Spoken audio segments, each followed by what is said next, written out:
I enjoy sharing with you what to me is very meaningful and very exciting. So I think what we're going to do, my plan here is to bring you to the edge of the pool right now. And for that, we need to make sure that everyone is not only on the same page, but also has the same page. Now, I emailed an attachment to you all. Let's see what I have. And I have 11 copies here, so let's see if we can make them go around. I might ask you to share. Okay, you've got one. What's that? You don't have one. No, you don't have one. So you don't have one.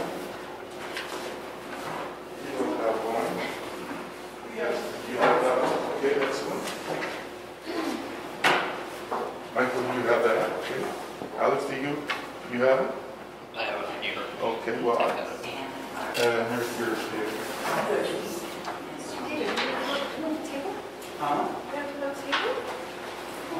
Now we're all at the edge of the pool. You all have the same page. And now let's get ready to jump in. We'll read lines 1 through 26.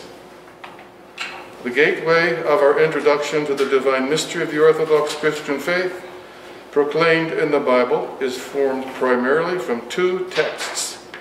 One patristic. Who knows what patristic means? Who does not know what patristic means?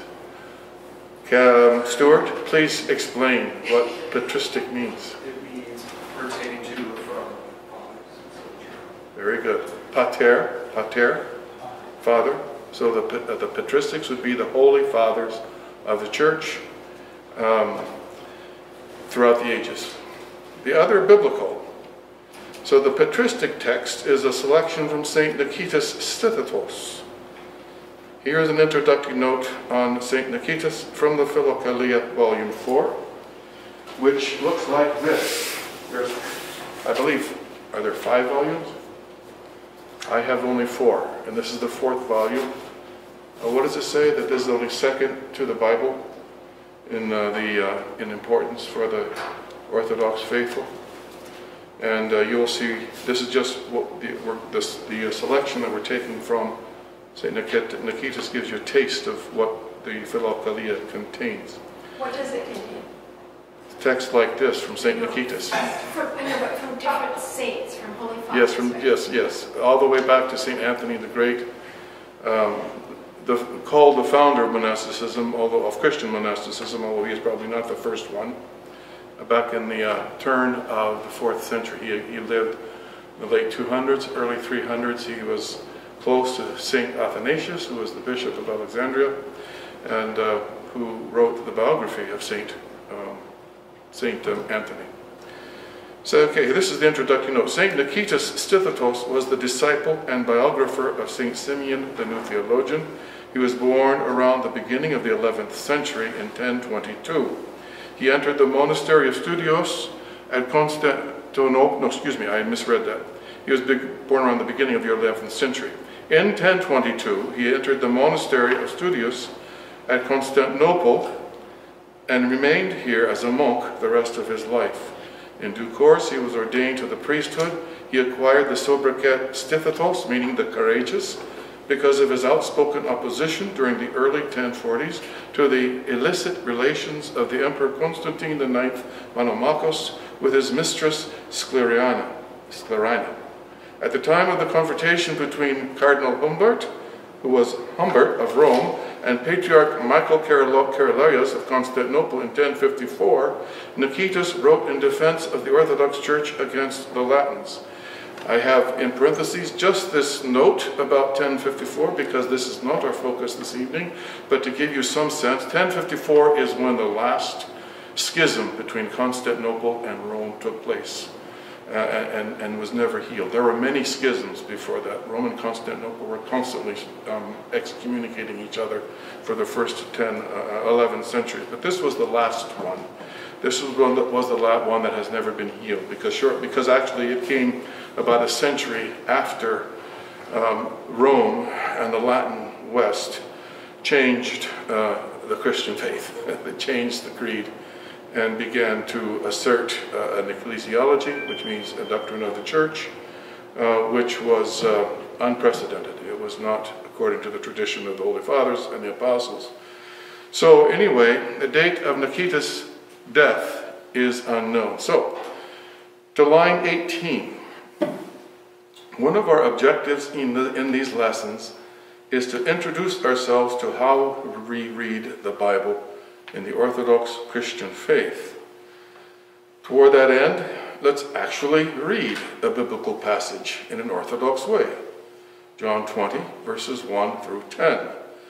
So note that we read the biblical text side by side with our patristic selection from St. Nicetas. Here is one principle of an Orthodox biblical hermeneutic. Hermeneutic means a method of interpretation or principle of interpretation. So biblical hermeneutic, it has to do with how we interpret the Bible. So I ask you to see that here's one of the principles in how we read the Bible as Orthodox Christians. We don't just read it on our own and try to decide what it means according to what we think. We read it alongside the Holy Fathers. And we interpret it under the mentorship, if you will, of the Holy Fathers of the Church. And we are going to do this with St. John under the mentorship of St. Nicetas. So let's apply this Orthodox hermeneutic with the specific purpose of introducing ourselves at the same time to an Orthodox understanding of faith and salvation. So note in this study guide that follows how we look to St. Nicetas to help us see inside our biblical passage and to discern what it is saying about faith and salvation. So now, guys, are you ready? We're going to jump in. And we're jumping into the deep end. I will serve as your life preserver. But I want us to jump in and I want us to tread water for a while. And then we'll pause and we'll look around and see what we've gotten ourselves into. In other words, I want us to learn how to read the Bible in an Orthodox way by actually doing it, rather than explaining it first, but rather by doing it. So, let's read the selection first. Well, what should we do? Let's read the biblical passage first. Now, on the first day of the week, Mary Magdalene went to the tomb early, while it was still dark, and saw that the stone had been taken away from the tomb. Then she ran and came to Simon Peter and to the other disciple whom Jesus loved, and said to them, the disciple that Jesus loved is who, Stuart? John. Thank you. They have taken away the Lord out of the tomb, and we do not know where they have laid him. Peter therefore went out, and the other disciple, and they were going to the tomb. So they both ran together. And the other disciple outran Peter, and came to the tomb first. And he, stooping down and looking in, saw the linen cloths lying there, yet he did not go in. Then Simon Peter came, following him, and went into the tomb.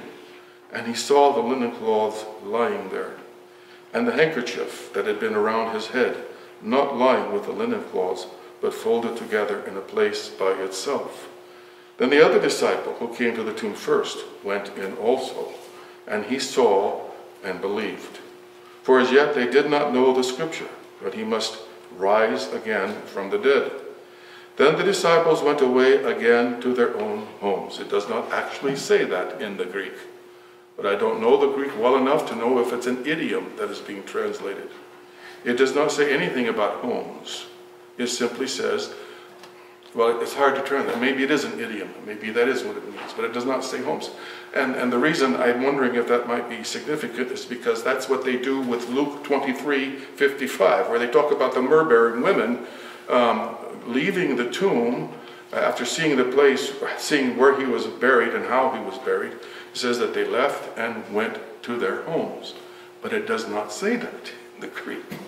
And when you look at the Greek more closely, there's a mountain of theology that is hiding in the way that St. Luke has framed his description of the myrrh-bearers. So that's why but we won't worry about that here. I just want to point out that, in fact, while I'm at it, I might as well say that as I am reading this passage up to verse 8, it's like putting my hand on these verses and I can feel them humming. Something's going on in these verses, and to be honest, I don't know what it is. I cannot penetrate the veil here. But there's something very deep, very profound going on in these verses. I mean, why is St. John being so careful to explain who ran faster than the other, who got to the tomb first, why that one did not come into the tomb, the other one then came in, and then he goes into detail to describe where the linen cloths and the handkerchief are laid. I don't think they're just telling a story. They're speaking theology. And we would need the help of the fathers or some other sources that we'll get into later from the church to help us penetrate the meaning of these verses. But I just want you to understand that I cannot penetrate. I don't know what's going on. I just feel it humming. So then he saw and believed. Then the disciples went away again to their own homes. Verse 11. We'll stop there. Okay. Now let's go over to the text from St. Nicetas. Love for God begins with detachment from things human and visible. Purification of heart and intellect marks the intermediate stage. For through such purification, the eye of the intellect is spiritually unveiled, and we attain knowledge of the kingdom of heaven hidden within us. The final stage is consummated in an irresistible longing. You might be able to tell from my hand scratchings that the word in Greek is erotos, eros, erotic desire, and an irrepressible erotica for the supernatural gifts of God. Note supra, not super, supra, natural gifts of God. That means not, what is supernatural? Supra means above nature, beyond nature. So notice, an erotic longing for the supernatural gifts of God. And then notice what it says here, and in a natural desire. Now, the Greek for desire is a word that in many places in the Bible refers to carnal lust.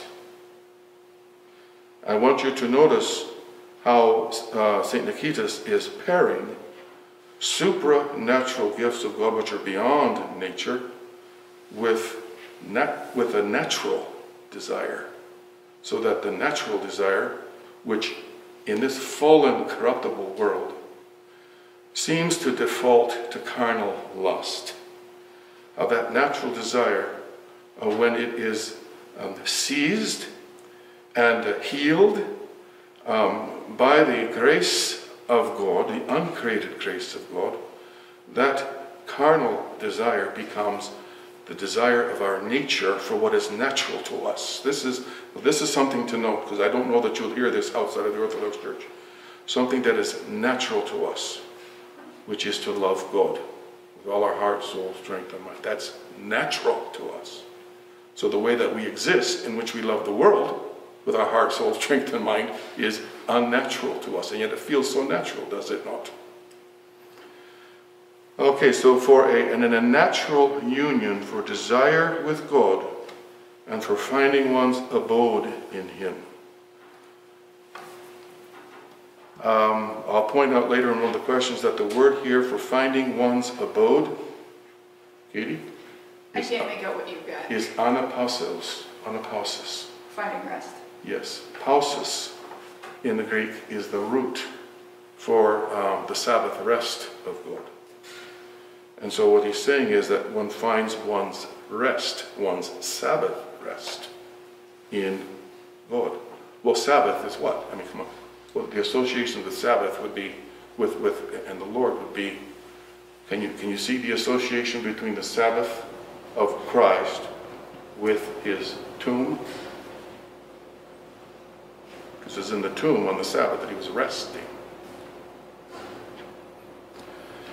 When there is intense longing, and again, the word is erotas, for God, noetic labor, and participation in the unapproachable light, there too, the soul's powers will be at peace, the intellect will be purified, and the Holy Trinity will dwell within us. For it is written, he who loves me will fulfill my teaching, and my Father will love him, and we will come to him and take up our abode in him, which is to say the same thing as it says many other places, that the Lord God rests in his saints, so that the saints become the Sabbath rest of God. That's what we are called to become. We are called to become the Sabbath rest of God, or if you will, even we are called to become the tomb of the Lord. And all that that means, which is a lot.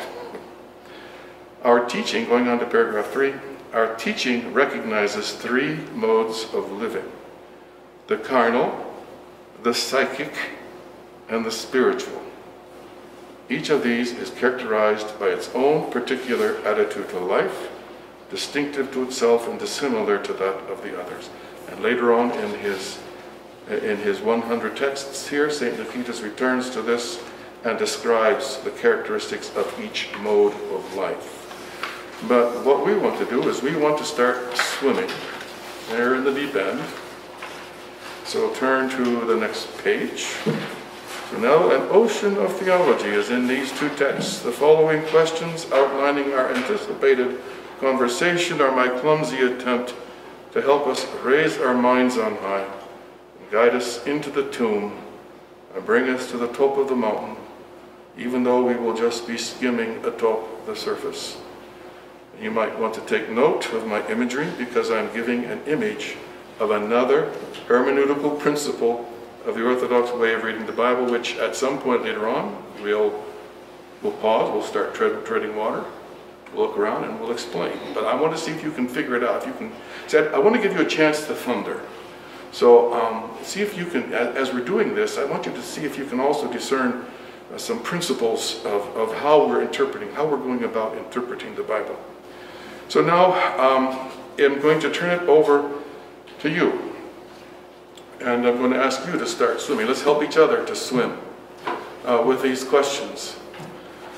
Letter A in line 33. Let's start with the very simple. So what is the movement that you see in each text? Who would like to tackle that one?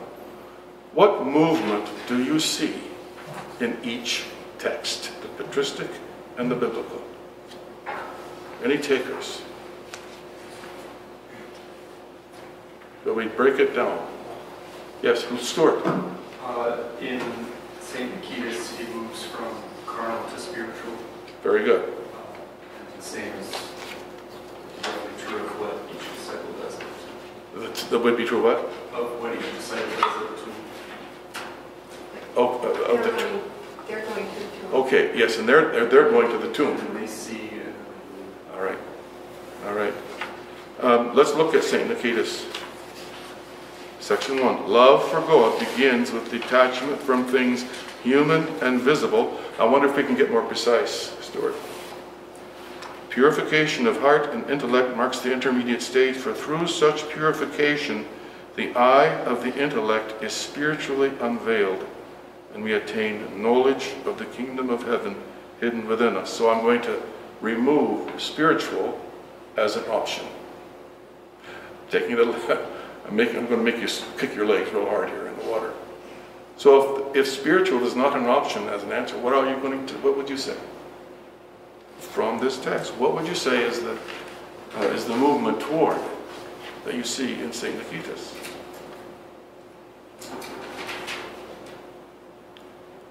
Garrett, you want to take a crack at it? So you said not spiritual, so maybe intellect? It's maybe what? Intellect. Well, you're very close. It's not the intellect as intellect. How does he call it? What does he say? Knowledge of the kingdom? You're very close, Garrett. Look at the text. What does he say? about the and The eye of the eye of the the intellect. The eye of the intellect. Maybe you wouldn't catch this because you don't know yet the map of human nature that is actually assumed here and is actually being drawn here. I wonder if it would be helpful to anticipate one of those questions. The question is, it's given later, where I say, oh yes, number 3, line 40. In sections 1 and 3 of the patristic text of St. Nicetas, we find a map of human nature which the Holy Fathers drew primarily from the Bible. Draw that map, and then look to see if you find it in the biblical passage from St. John. So let's do that. I think you can actually see it in section 1 of St. Nicetas, but you might have to learn how to read with a very subtle eye. Love for God begins with detachment from things human and visible. What do you think that would correspond to, in the composite of human nature? What's visible? And don't make it too hard. Don't let me intimidate you and scare you. What's visible? Garrett, I see. I look like you're trying to say it. What are you trying to say? Physical body. The body. See, that wasn't hard. Come on. The body.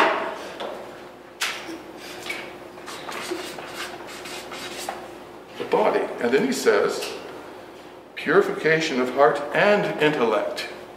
Purification of heart and intellect marks the intermediate stage. Well, are the heart and the intellect visible? No, they are not. Are they outward? No, they are not. What do we call this inner part of us that's visible?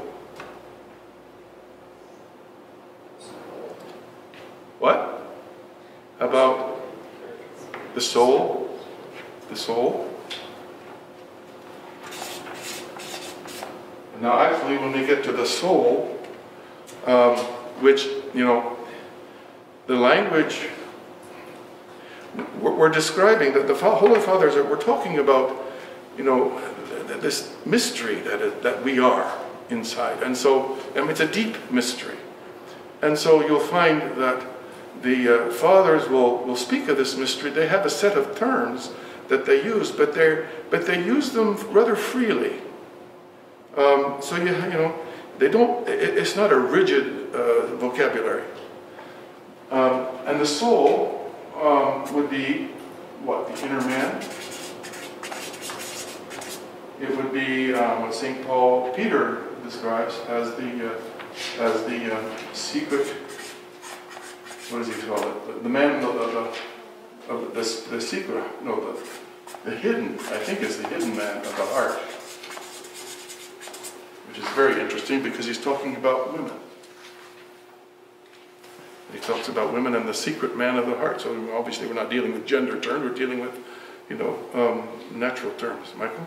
And I hear a lot of people talk about the nous, N-O-U-S. Where does that fit in? Okay. Yes, you will read that in many patristic texts. Right. Or and even in Orthodox texts, especially where the author is either presuming a knowledge on the part of his reader, or he wants to impress you with how much he knows. So the soul actually contains, in the kind of the generalized standardized map of the human soul of the Holy Father. It consists of 3 parts or so. There is the see if I can remember them. There is the Zarian part. What's the other? There's the, okay, all of a sudden, there's the thinking part. Remember the other one? There's the appetitive or the emotional part, I believe. So the soul is made up of these 3 faculties or powers. The nous, in Greek, means mind or intellect. And that would correspond, that would be this part. You might call it the nous. But the problem is, the challenge is, that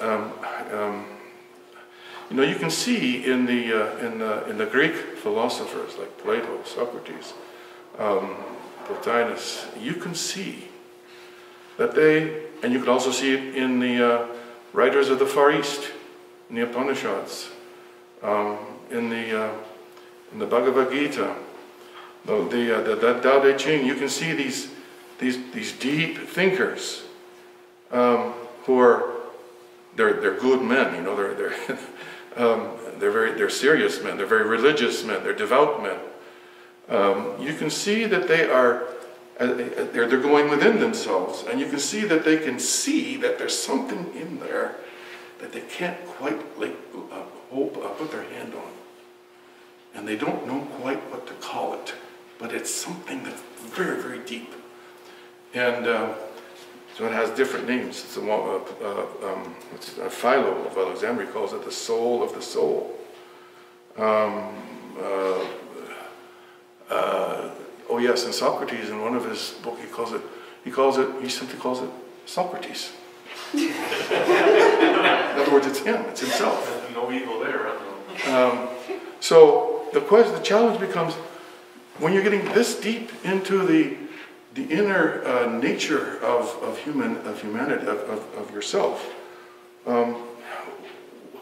the terms that we have to use are generally taken from out here, and they're used they're used in their own way. But now when you're getting down in here, you're talking about very subtle, very hidden things that are far beyond what we experience out here. And so what terms are you going to use? And there was no settled vocabulary. But by the time of the Holy Fathers, in fact in the Bible, in the Old Testament, one of the terms that is used to describe this inmost part of me is heart.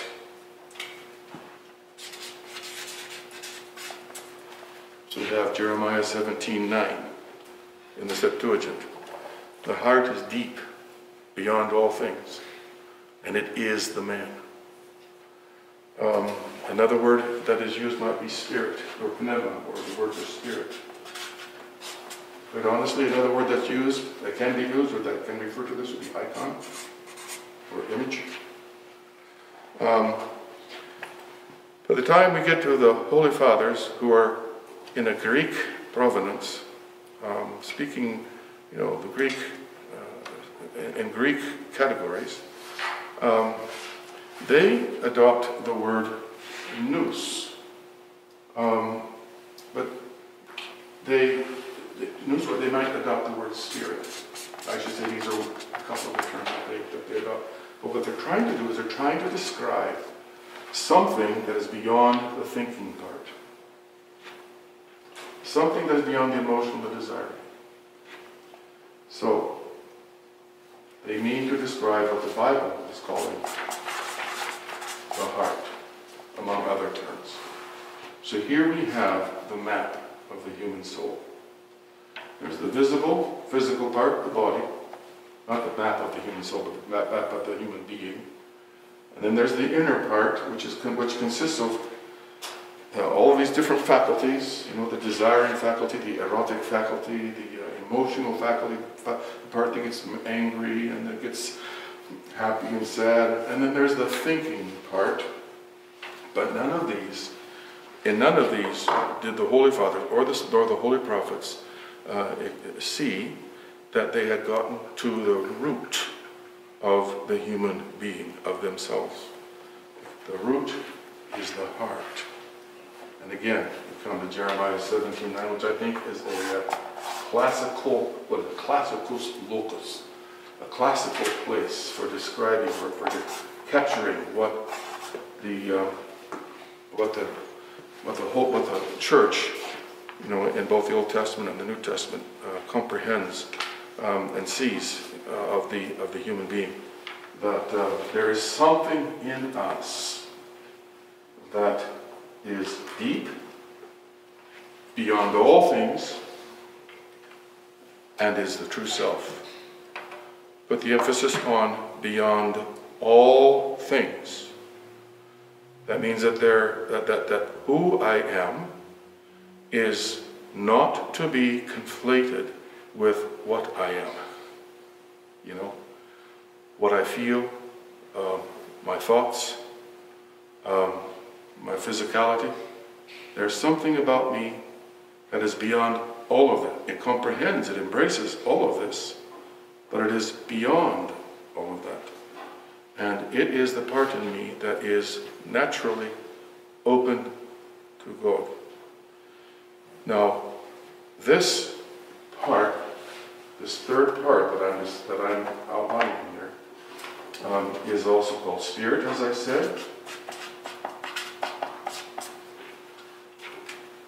But in order for this part, this deep self, this heart of mine, to get to the point where it, well, maybe I'll stop there and we'll keep going, because maybe we'll get to this point as we continue to look at these texts. So that's the map of the human soul. In answer to your question, that's what we're trying to describe with the term nous. It's translated as intellect. But even that's not quite a good translation, because it makes you think of the mind. And the nous is actually beyond the mind. I heard it described as the eye of the heart. There you go. Yeah, there you go. And that, in fact, is what Nikitas is referring to when he says the eye of the intellect. And that's why I was being very strict with you, Garrett, and not allowing you to settle for the intellect. It's the eye of the intellect, which is yourself. Which suggests then that the eye is another term that can be used to describe this inmost part of me. I call it the inmost part. It's not really a part of me. It is me. It's me. Yes, Garrett. But you're not, so by I, you're not meaning source, though. Source. Source, so like, instead of saying like the eye of the intellect, the source of the intellect, like, so to Oh yes, I think you could say the source, absolutely. The eye of the intellect would be the origin. It's where I begin. Should we pause there for just a moment? You were created in the image of God. So where do you originate?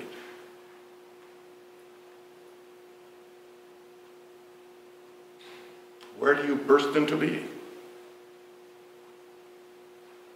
In God. Yeah. You don't come into being outside of God. You come into being inside of God. So that there was never a time in our existence when we were outside of God until we decided to separate ourselves from God through transgression. Now we're outside of God by our choice. And we're basically living outside of God. But even so, it's like there's this root that's extending from all these weeds that I'm cultivating in myself, right? There's this root that's extending from that. And you can never cut it off, because that is you. And that root extends into God, the ground, the field of the world, of heaven. So, this is something to think about. If you originate in God, I'll make it easy. You originate inside yourself or outside of yourself? Well, I'm in God, so I know. You're trying, Dave. Good job. Do you originate inside yourself, in yourself, or outside of yourself? Outside. Exactly. That's what I was going to say. Well, Dave, you got to be. You originate outside of yourself. So figure that one. Wrap your mind around that. You do not exist inside yourself. You are not, how does it say? You're not an island. No man is an island. And so for you to find yourself, you're going to have to go outside of yourself, but you can't just go anywhere outside of yourself. You have to go into God. Well, okay, I would say that this is precisely what the problem is that's being articulated or being expressed in these two texts. Finding myself outside of myself. So let's continue. Okay, well, I think we already touched on letter B. No, excuse me, we're still on letter A. I asked where, and perhaps even when, does it begin? Okay, so this movement that you see in each text, where does this movement begin in St. Nikitas, would you say? You're going to have to read with a very fine eye, perhaps. But where would you say this movement begins? Away from ourselves Okay. and towards God. Okay. Can we say that this is what St. Nikitas is trying to say when he says love for God begins with detachment from things visible and inhuman, so that the movement begins when out of... So now listen. If I exist, if I originate in God and not outside of God, so that He is my beginning and my end, then to say that, what does that mean about love for God? What is love for God all about? Is that unnatural to me? Is it natural to me? So when I'm feeling this tug in me, and I'm looking for meaning, you know, I'm looking for rest. I'm looking for joy. I just have this angst in me, this anxiety, this deep restlessness in me. What am I looking for? Am I not looking for God? Because He is the one in whom I originate. And why is it that people are so blind to that? It's because, I don't know, it's because they become so accustomed to this state of inner restlessness, anxiety, fear, that it's become the air they breathe and they don't even recognize it anymore. So the movement in St. Nikitas begins with a stirring in the soul. Perhaps it begins with a sense that there's meaning out there. I can feel it, but I don't experience it, and I'm looking for it. Do you have this? Is that the Septuagint? Mm-hmm. Would you turn to Psalm 18? I want to do this. But so while she's looking that up, Psalm 18. Let's look at the Gospel of John. Where does the movement begin in the Gospel of John?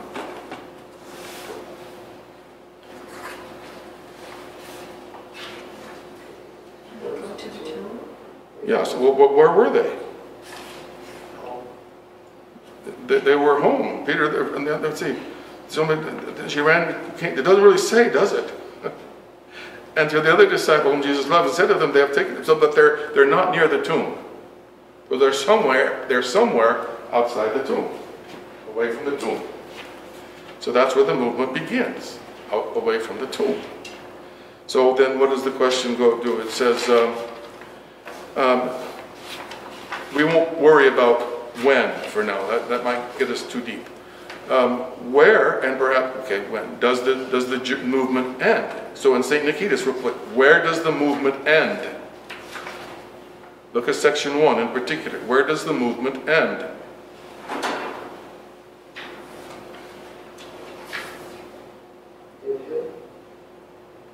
In one's abode in Him.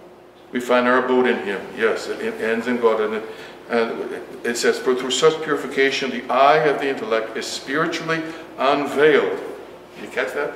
The eye of the intellect. So that means that the heart, or the spirit, the true self, is uncovered, and now it can see. It's as though before it was covered. By what?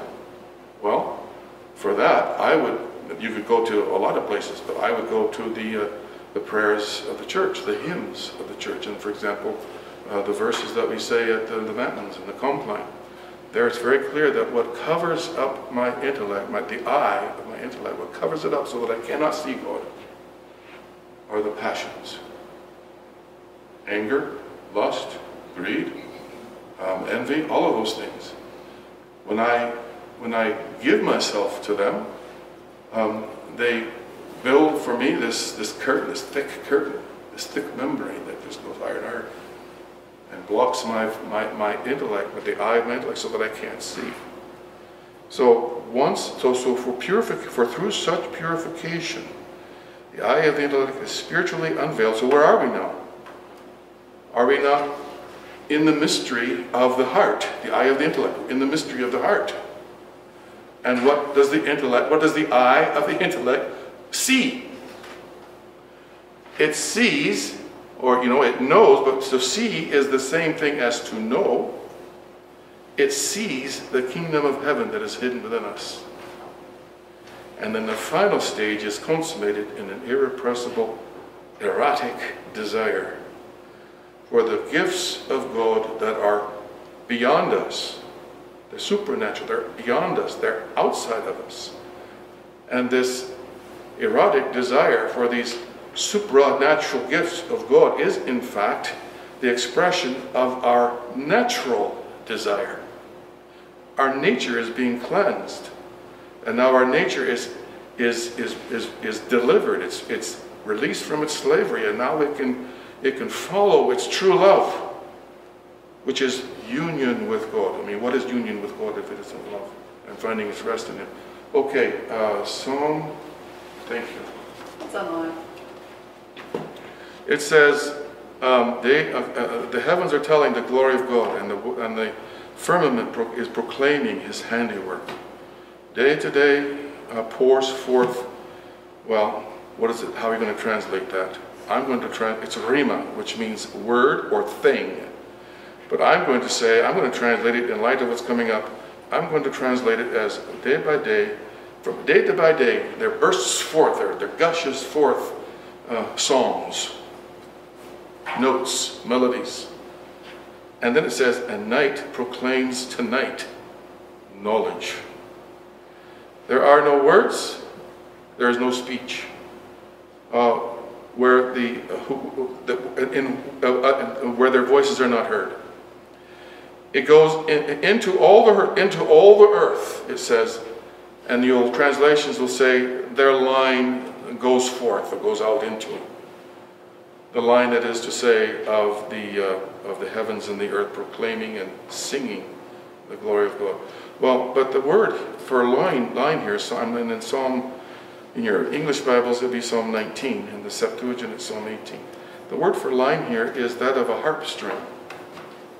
And when the string of the harp, when a certain frequency hits that string, the string begins to vibrate. So what if your heart is a string, a harp string? And when this melody that is going out into the whole earth, from end to end of the universe, when that melody, when those notes hit that heartstring, they will set it to vibrating, naturally, spontaneously. That's the melody, that's the song that the heart wants to sing. So this would be an illustration of this natural longing for God. When the supernatural gifts of God, even let's say the supernatural music of the heavens is heard, it goes into all the earth, and the heart that hears it, the heart that is able to hear it, is set to vibrating. That's one way that we know that what we're hearing is of God. It sets the heart to vibrating. It sets the heart to singing. Did we do the St. John's Gospel? Where's the destination of St. John's Gospel? Where does it end?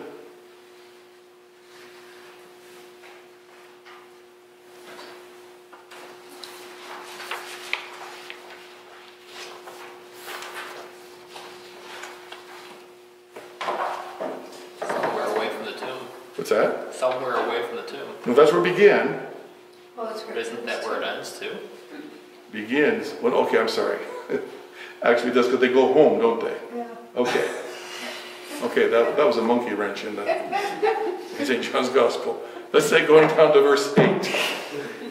Where does it end? But you know what? We could even say that going home is the same thing. Okay, who's got the answer?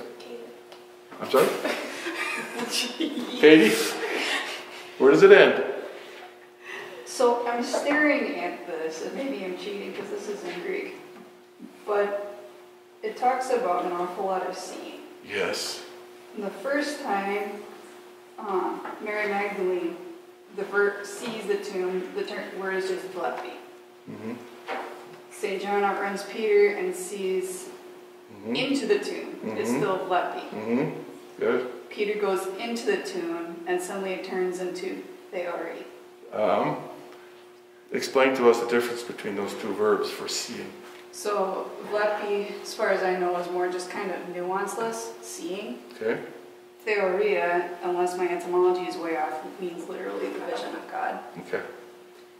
And then Okay, a that's few good. lines later, St. John comes into the tomb and he sees, and here's a third verb, and this is the verb that to me at least carries the connotation of knowing as Good. well as seeing. All right. And that's when he sees and believes. So Okay. he knows and believes. He knows and believes. And look at St. Nicetas.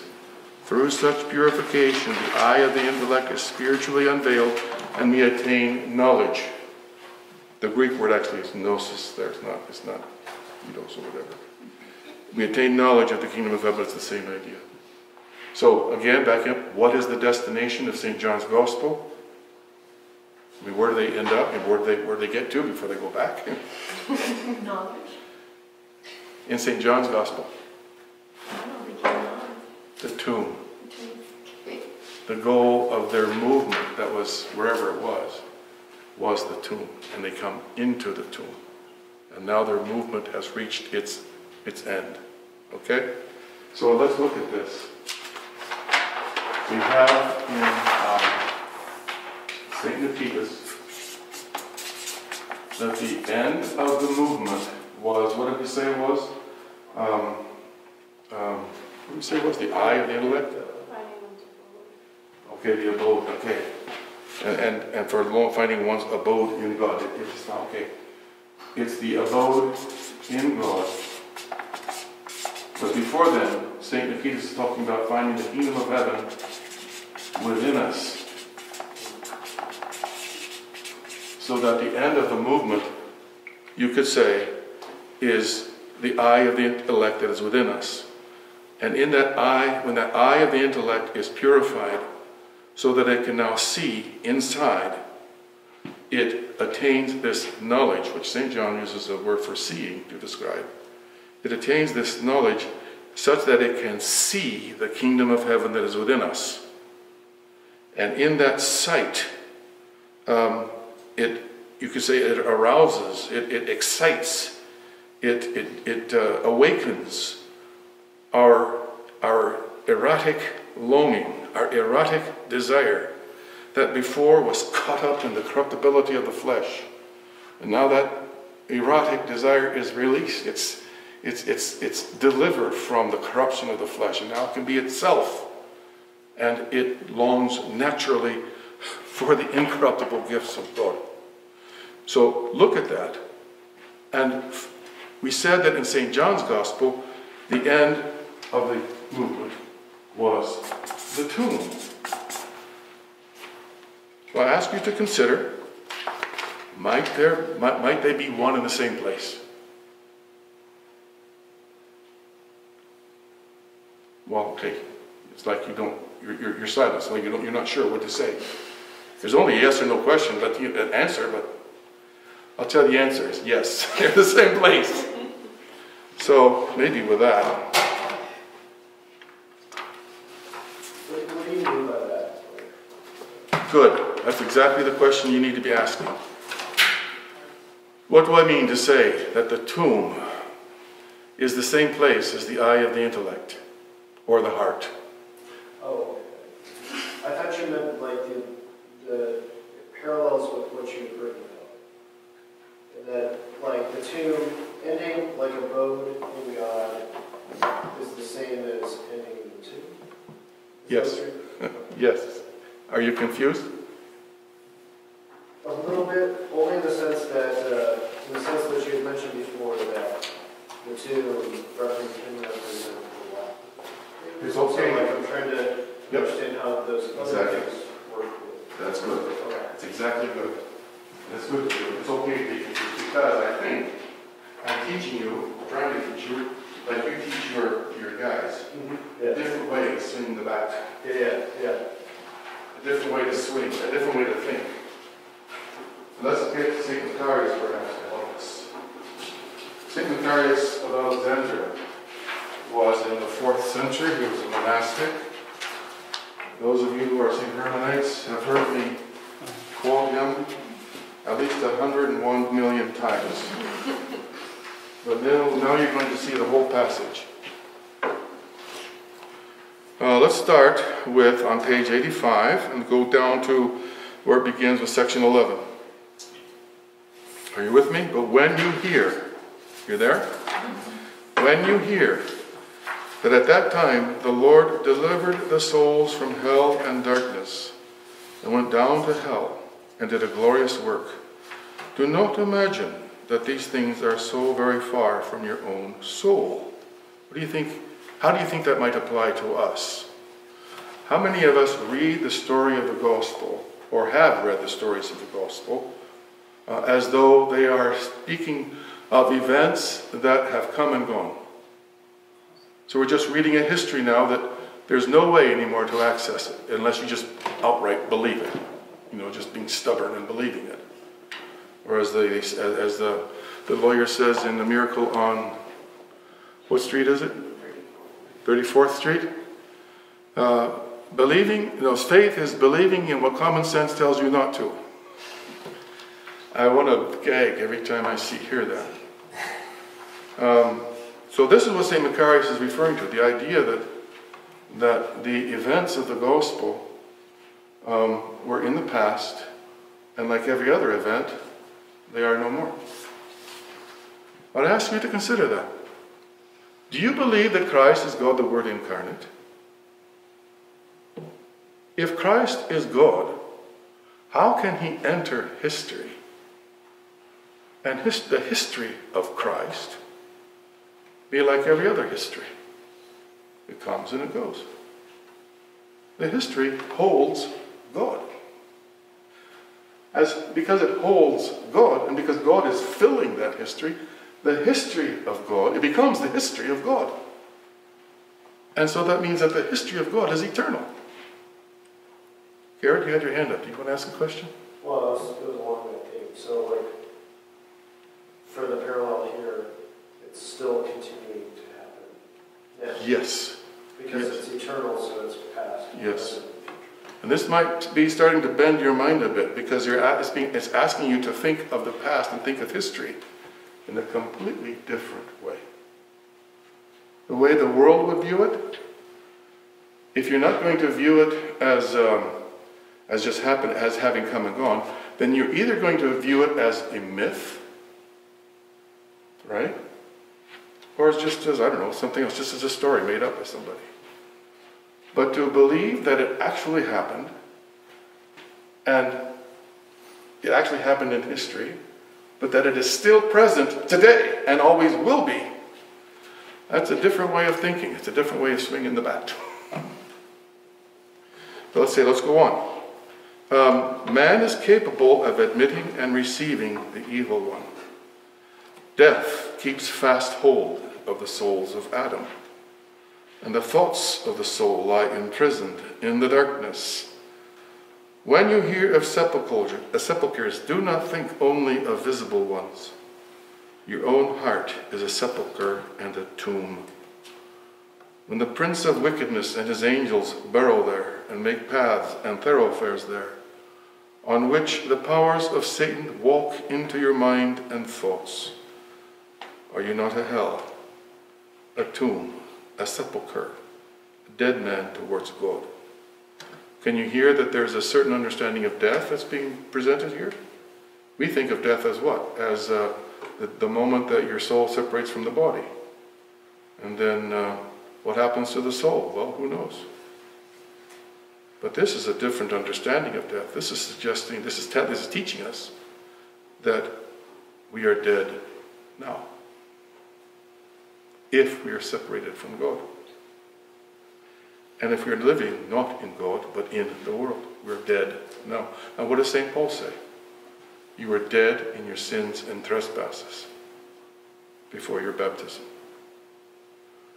There it was that Satan coined reprobate silver, In this soul he sowed seeds of bitterness. It is leavened with old leaven. A fountain of mire springs there. Well then, the Lord comes into the souls that seek after him. Now listen, if the tomb of St. John's Gospel is an image, an icon of the heart, then can you hear that what St. Macarius is saying here is what is happening in the Lord's tomb?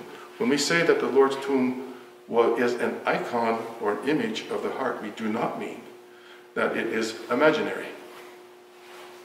We mean that the Lord's tomb is real. Goodness sakes, the Lord was incarnate. He was in the flesh. His tomb was real. But again, it was the Lord who was in the tomb. And as we'll talk about it, we'll present it later, the different.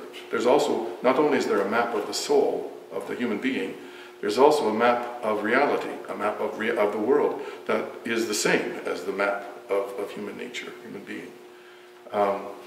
That the physical, visible tomb of the Lord opens onto the invisible tomb of the heart, which opens onto the kingdom of heaven.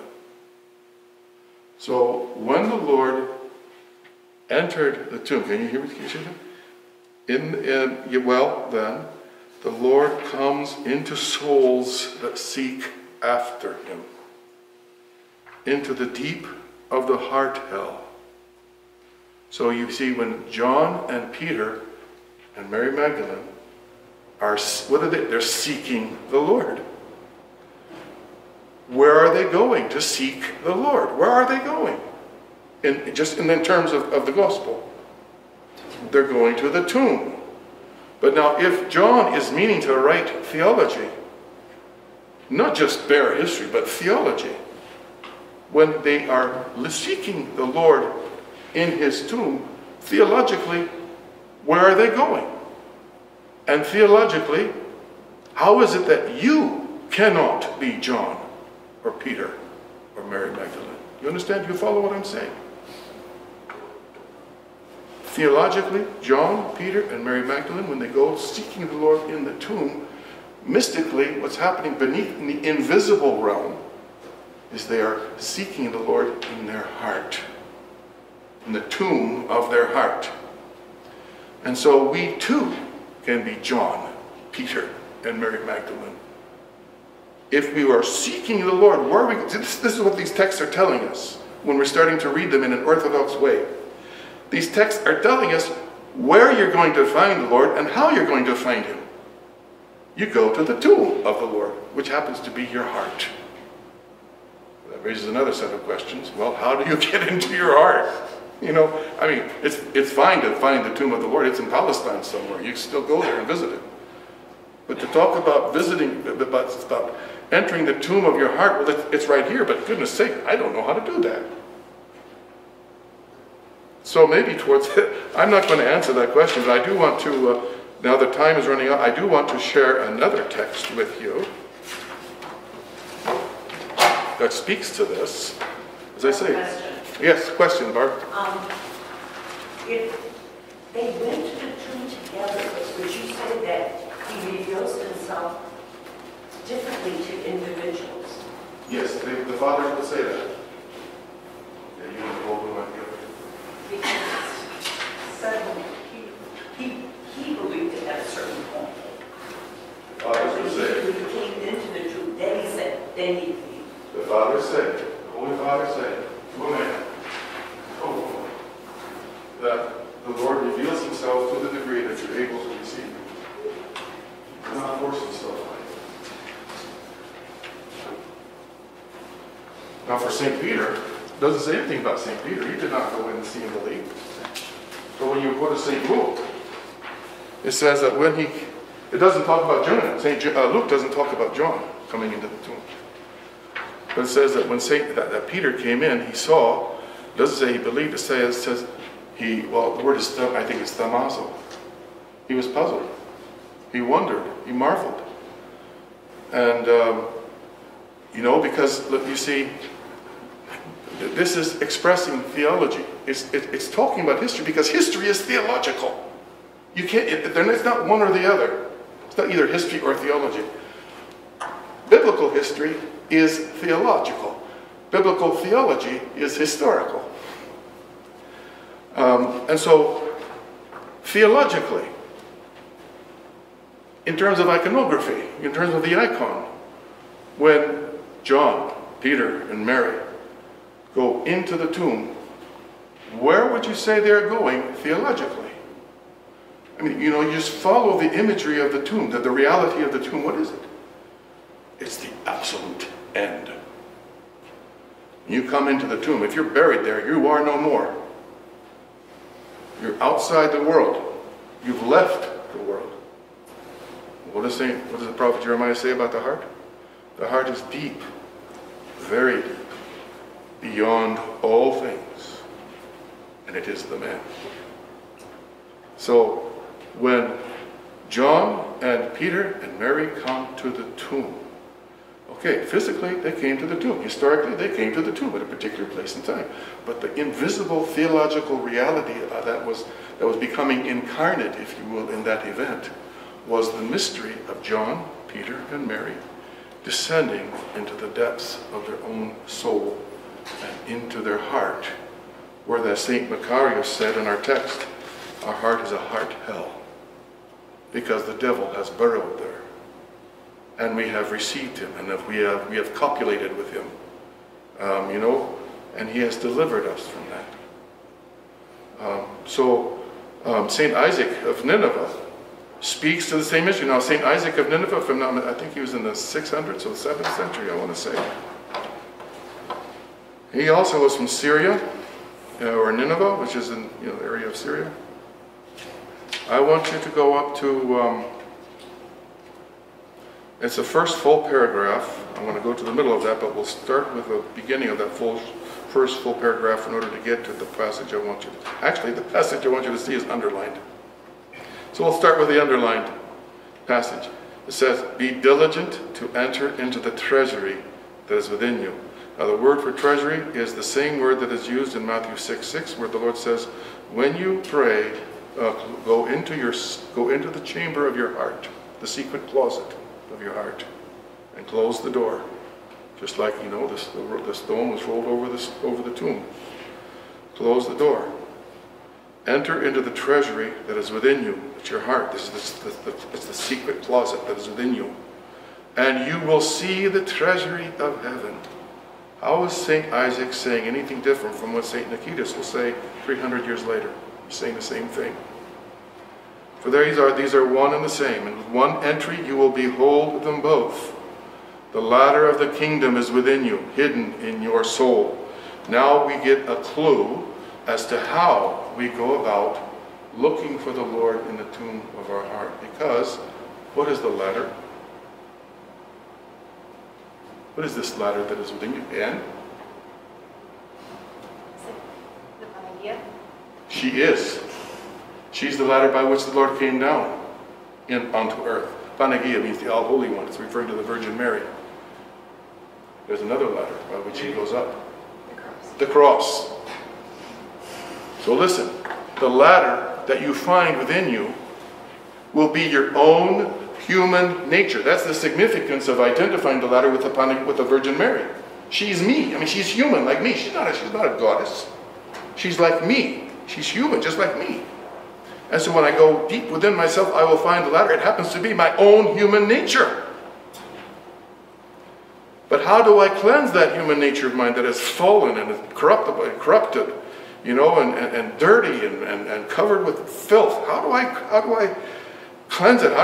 So that I can make my way up to the kingdom of heaven? The cross. The cross. What is the cross? Well, the cross actually is given to us in the church through and by the ascetic disciplines of the church. You want to take up the cross in a real way? Start praying, start reading the Bible, start fasting according to the rules of the church, following the rubrics of the church, not your own rubrics, but the church's rubrics, because there are seasons of fasting and seasons of feasting. attending the services of the church, the worship of the church. Because the Lord's salvation doesn't happen in a vacuum. It happens in a very concrete, real way. And the salvation of the Lord is made incarnate in the physicality of the church, in her liturgical structure, in the rituals, even making the sign of the cross, wearing the cross that you receive at your baptism. All of these physical things, these are so many ways in which the salvation of the Lord has become incarnate. And these are the visible, the physical emblems that reveal that are the incarnation, if you will, of the inner mystery of the ladder that is within you. So this is how you make your way into the tomb. Take up the cross that is given to you by the church, the ascetical disciplines of the church. Those ascetical disciplines will carry you into the tomb of your heart. You don't have to figure it out. You just do what the church tells you to do, and she will bring you into the tomb of your heart. The ladder of the kingdom is within you. It's hidden in your soul. You could even say that the cross on which the Lord was crucified is our own human nature. It is the tree of learning good and evil that our human nature has become. He himself is the tree of life. So when he was crucified on the cross, he was uniting himself with the tree of knowledge of good, knowing good and evil, which is our own human nature. And so he has transfigured our human nature from within. He has cleansed it from within. And so find your own human nature as it is meant to be, and you find it by following the teachings of the church and the practices of the church. And plunge deeply within yourself. What does that mean? Go into the tomb of your heart. Go deep down inside of yourself, where you are deep beyond all things. And there you will find steps by which you will be able to withstand. You will find the steps. You don't have to figure them out. You don't have to manufacture them. You don't have to build them yourself, which so many of us do. All you have to do is do what the church tells you to do, and you will find the steps of the church that lead you up into heaven. Okay, we've got to bring this to a close. So let me bring this all to the big point that I was hoping to get to this evening, and then I would like to spend maybe 2-3 minutes to see if there's any comments or observations or questions. Here's what I take. One of the things that I take from these two texts, as they have been elucidated by us, by St. Macarius and St. Isaac, especially as it pertains to the question of faith. What is faith?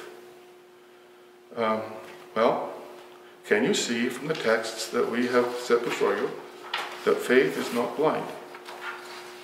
Faith is knowledge. True knowledge. Why?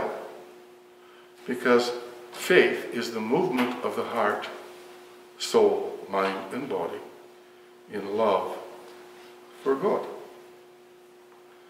And in that love for God, we begin to know God through faith. That's what faith is. It's knowledge. The point I was going to make about St. John, where was he when he saw and believed? When he saw the vision of God, where was he? He was in the tomb. That is to say, he was in the kingdom of heaven. He was in the kingdom of heaven that was within his heart. That's where he was. So then,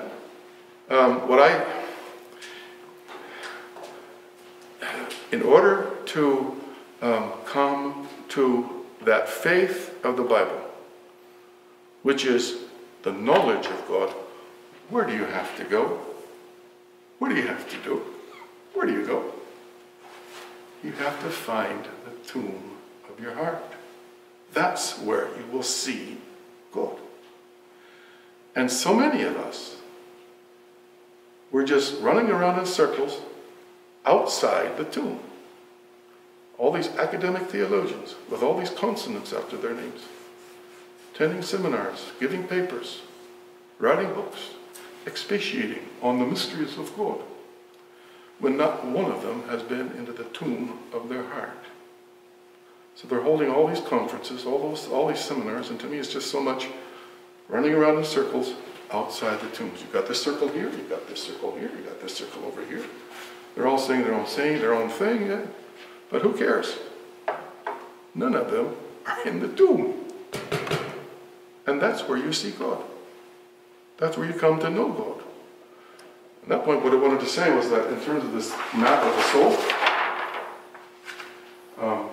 the place, or the faculty of our being that is able to see God, that is able to have the theoria of God, is the eye of the intellect. But just like your body, the muscles of your body that have to be trained and worked in order for them to work, you have to learn to train the muscle of your inner man in order to clear the brush, in order to unveil the eye of the intellect. Just like the mind, in order to learn calculus, first you have to learn addition, then subtraction, then multiplication, then division, then whatever's next, up till you get to calculus. You have to train your mind so that you can do calculus. So also the eye of the intellect. If you want to see God, you have to train your inner man so that you can see God. Again, how do you train the eye, your inner man, so that the eye of the intellect can begin to see God?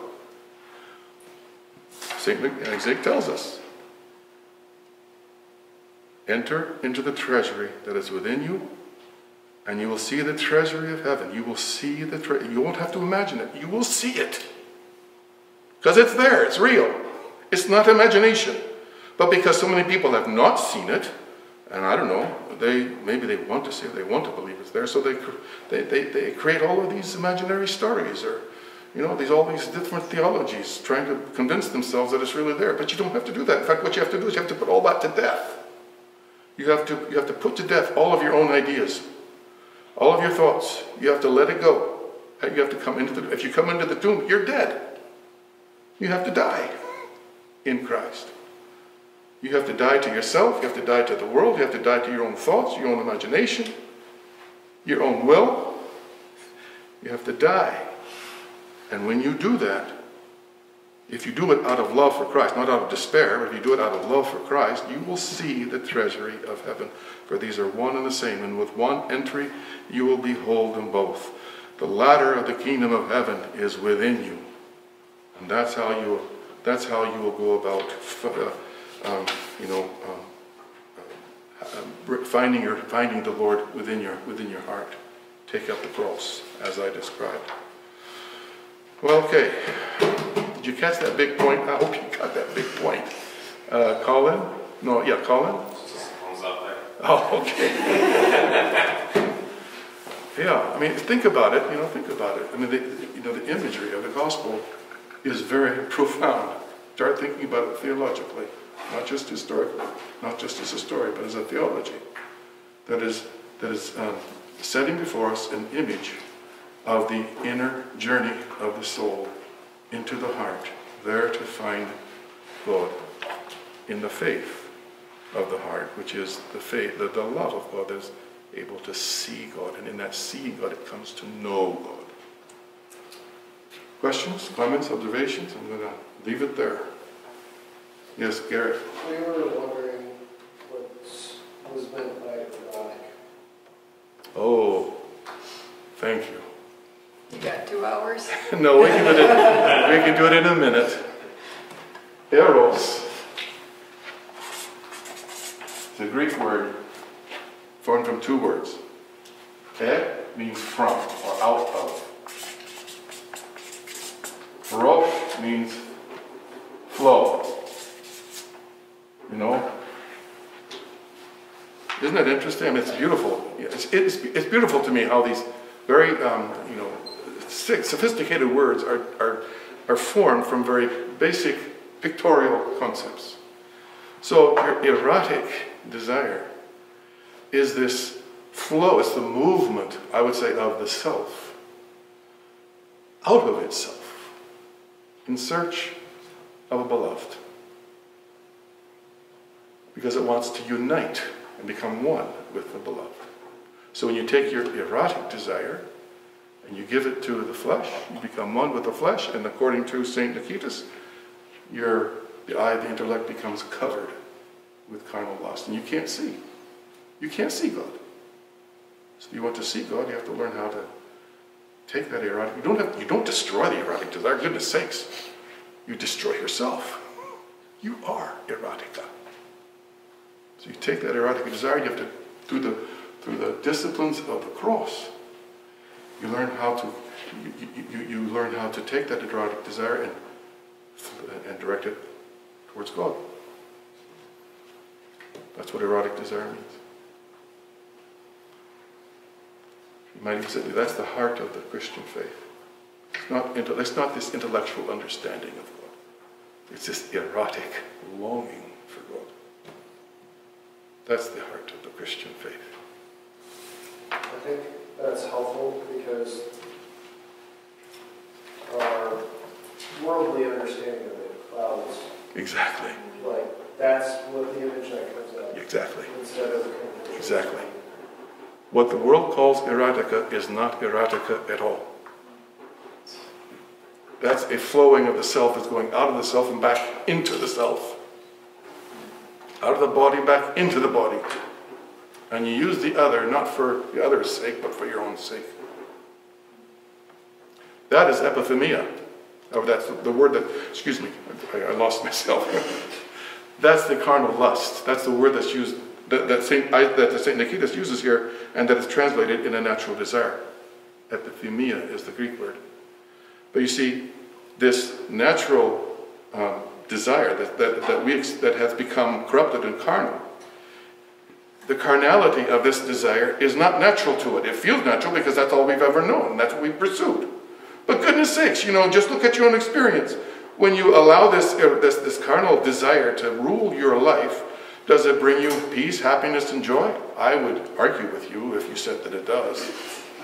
It brings brokenness, strife, contention, anxiety, fear, all kinds of broken things.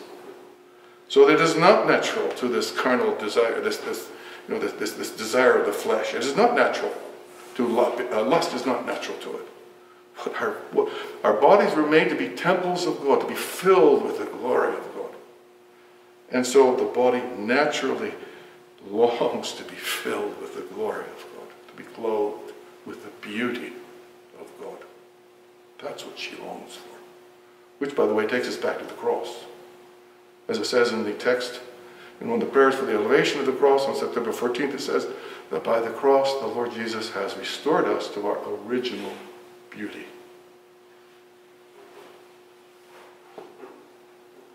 Good. Those are good questions. Thank you. Anyone else? All right. Well, next week I'm coming back from Cleveland. I might just now be getting home. So there will be no Vespers or class next Wednesday, but we'll do it the next Wednesday, which will be what? 20th. October 20th, right? Okay, so all right, that will be it for tonight. So we can climb out of the pool, and I hope you go home though soaking wet. In other words, I hope you continue to think about what we have seen this evening, and let it work on you. All right. Truly it is me to bless you, O Theotokos, ever blessed and most pure in the mother of our God, more honorable than the cherubim and more glorious beyond compare than the seraphim, without corruption thou didst give birth to God, the word to Theotokos, we magnify you. Christ is in our midst. He is in our midst. No, you may keep them.